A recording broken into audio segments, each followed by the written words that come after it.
saya Mutiara Putri dan rekan saya Septiana. Kami mahasiswi dari Prodi Pendidikan Guru Madrasah Ibtidaiyah semester 7 Institut Agama Islam Bunga Bangsa Cirebon. Hari ini kami akan menjelaskan salah satu materi dari mata kuliah bimbingan konseling di MISD yang diampu oleh Ibu Muslimah MPD. Hari ini kami akan menjelaskan mengenai teknik memahami perkembangan murid melalui asesmen non-tes. Untuk lebih lengkapnya, yuk simak video berikut ini.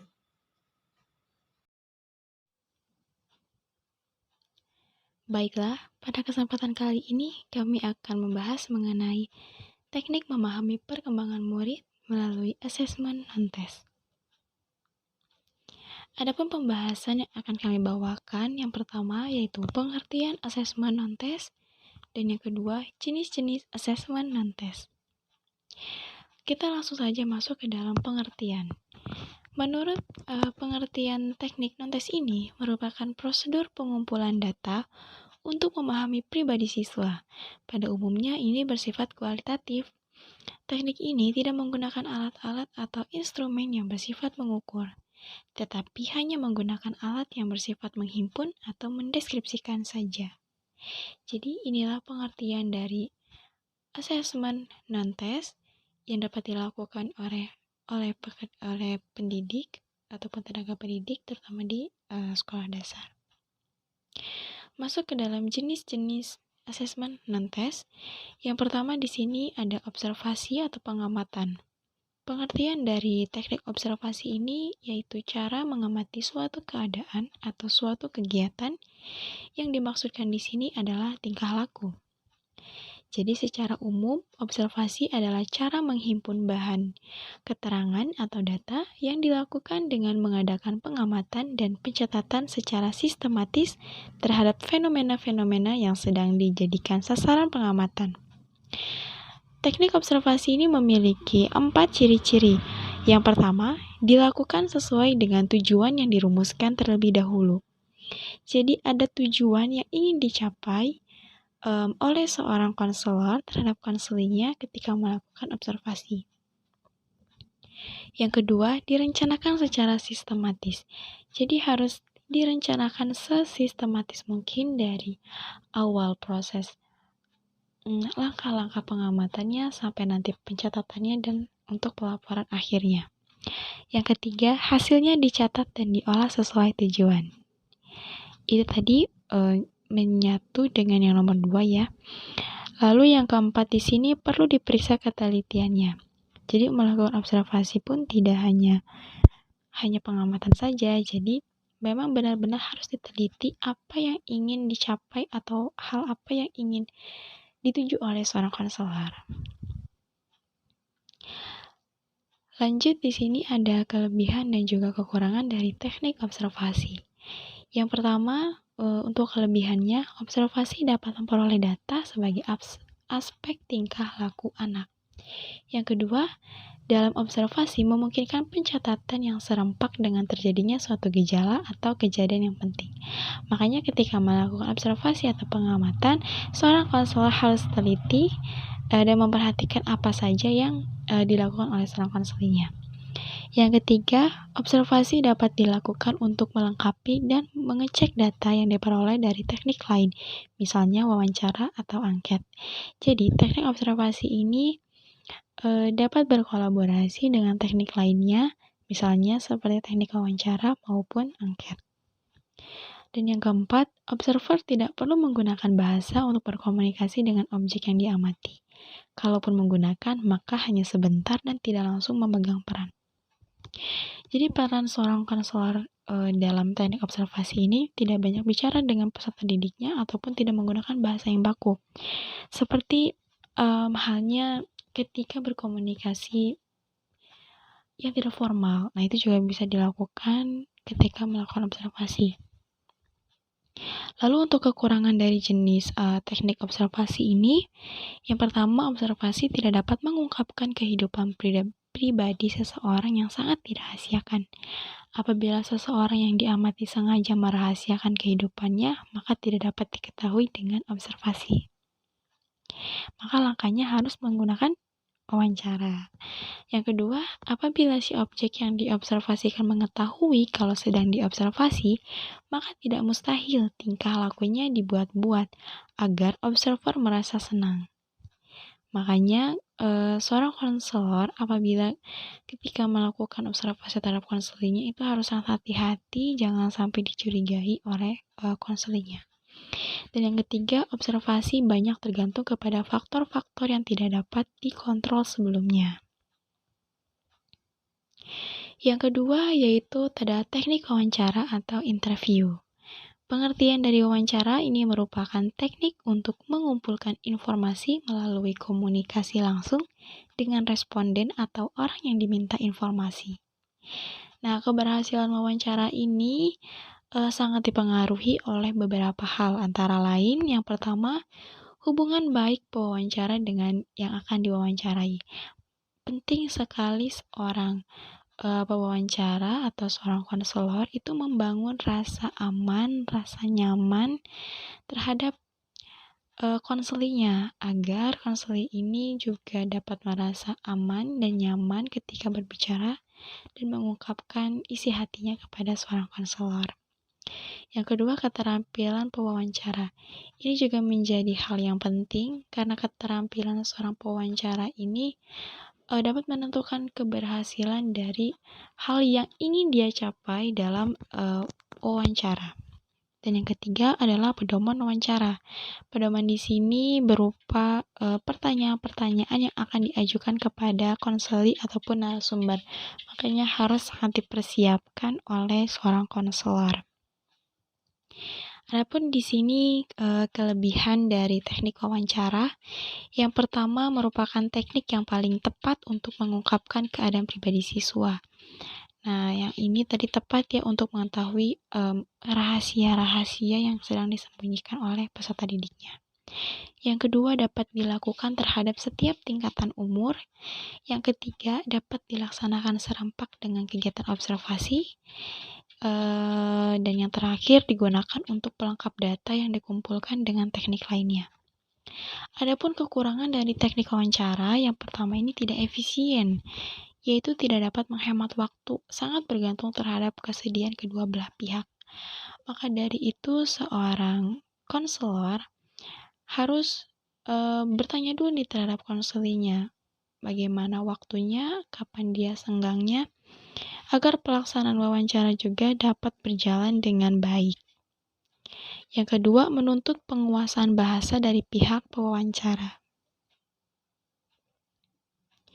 Yang ketiga ini ada teknik sosiometri. Pengertian dari sosiometri ini merupakan alat yang tepat untuk menilai hubungan sosial dan tingkah laku sosial dari murid-murid dalam suatu kelas. Nah, yang meliputi struktur hubungan individu, susunan antar individu, dan arah hubungan sosial. Jadi teknik ini bertujuan untuk memperoleh informasi dengan menghubungkan atau berinteraksi sosial di antara muridnya. Nah, kegunaan dari teknik sosiometri ini ada 5. Yang pertama, memperbaiki hubungan sosial individu dalam kelompok. Jadi apabila ada konselor atau guru ini merasa bahwa ada peserta didiknya yang dikucilkan, dan di sini seorang konselor atau guru ini berperan penting untuk memperbaiki hubungan individu ini terhadap sosialnya agar dia juga bisa beradaptasi kembali dan tidak merasa terbuli lagi, memberikan rasa aman dan nyaman terhadap peserta didik tersebut. Yang kedua, menentukan keanggotaan kelompok kerja. Ini juga penting dilakukan oleh seorang guru untuk mengelompokkan peserta didiknya dalam beberapa kelompok kerja agar tidak adanya satu kubu ini hanya anak yang pintar semua, tapi dipecah-pecah gitu. Misalkan dalam satu kelas ada 5 kelompok, nah itu dibagi-bagi yang pintar-pintarnya di setiap kelompok agar semua peserta didiknya juga dapat memahami apa yang akan disampaikan oleh guru. Dan yang ketiga, meneliti kecenderungan potensi kepemimpinan individu dalam kelompok. Biasanya di tingkatan sekolah, anak-anak itu biasa ada geng-gengannya atau disebutnya ada circle-nya. Nah, biasanya di situ ada pentolannya atau pemimpinnya. Maka dari situ seorang guru itu juga harus memperhatikan hal-hal seperti itu agar perkumpulan tersebut tidak berujung ke ranah yang negatif. Harus tetap dalam garis lurus yang positif dan bermanfaat. Selanjutnya yang keempat, ini mengatur tempat duduk dalam kelas. Ini juga penting agar peserta didik ini merasa dia mempunyai teman itu banyak dan juga tidak berkubu-kubu. Dalam satu kelas ini mereka semuanya harus berteman. Nah, ini pentingnya menempatkan duduk peserta didik. Dan yang terakhir ini mengenali kekompakan dan perpecahan dalam anggota kelompok. Nah, di sini juga peran seorang guru harus memperhatikan bagaimana pola tingkah laku peserta didiknya. Baiklah, itu tadi materi yang saya sampaikan. Selanjutnya akan disampaikan oleh Septiana. Baik, materi selanjutnya yaitu studi kasus. Studi kasus merupakan teknik mempelajari perkembangan setiap murid secara menyeluruh dan mendalam, serta mengungkapkan seluruh aspek pribadi murid yang datanya diperoleh dari berbagai pihak, seperti dari semua guru, orang tua, dokter, atau pihak yang berwenang. Penggunaan teknik ini bertujuan untuk memahami pribadi siswa yang lebih baik dan membantunya agar siswa dapat mengembangkan dunia secara optimal. Ciri-ciri studi kasus. Yang pertama, mengumpulkan data yang lengkap. Studi kasus memerlukan data yang komprehensif dari setiap aspek kehidupan siswa. 2. Bersifat rahasia. Studi kasus tidak dapat dipisahkan dari bimbingan dan konseling. Maka, salah satu kode etik dalam konseling yaitu asas kerahasiaan. 3. Dilakukan secara terus-menerus. Studi kasus juga merupakan proses memahami perkembangan siswa.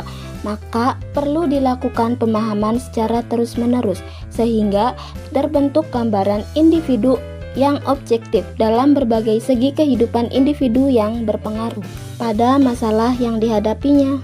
Selanjutnya yaitu ada langkah-langkah studi kasus.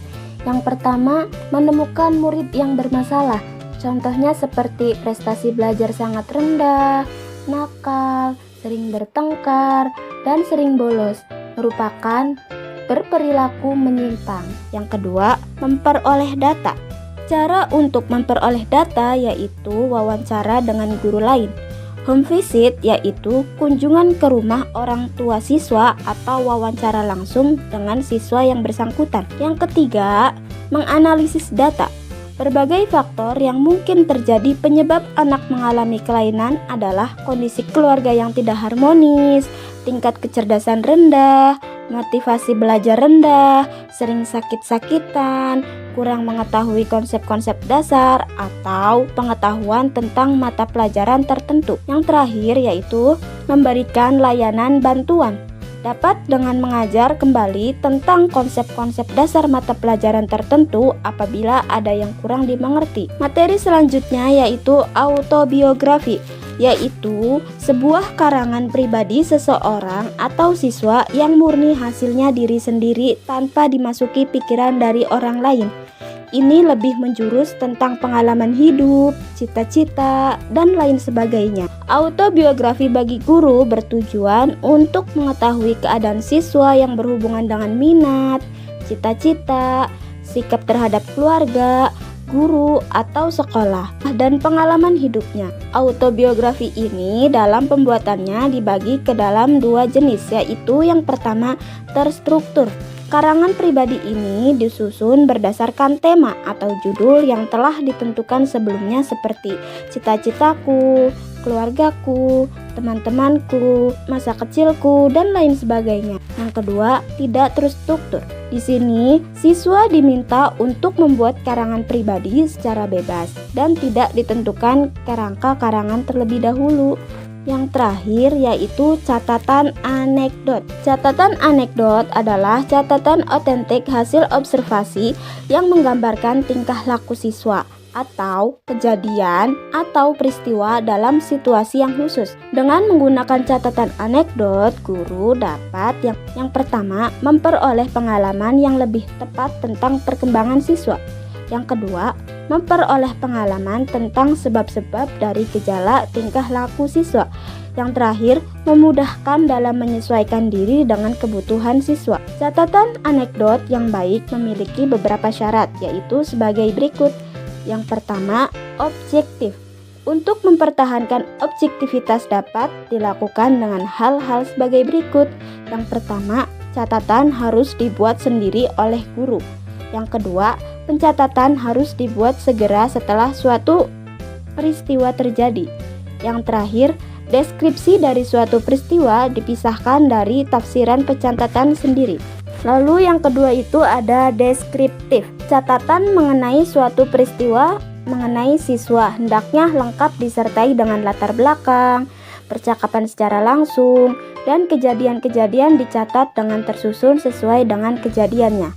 Lalu yang ketiga ada selektif. Situasi yang dicatat adalah situasi yang relevan dengan tujuan dan masalah yang sedang menjadi perhatian guru sesuai dengan situasi dan keadaan siswa. Contohnya, guru bermaksud mengobservasi seseorang siswa yang diduga mempunyai masalah. Catatan anekdot ini, guru akan lebih memahami tentang sikap kebiasaan atau perilaku siswa, sehingga memudahkan guru untuk memberikan bimbingan kepada siswa. Itulah tadi penjelasan materi tentang teknik memahami perkembangan siswa berupa asesmen non-tes. Kami mohon maaf bila ada kesalahan atau kekurangan dalam penjelasan materi. Kami undur diri, sampai jumpa di video pembelajaran selanjutnya. Wassalamualaikum warahmatullahi wabarakatuh.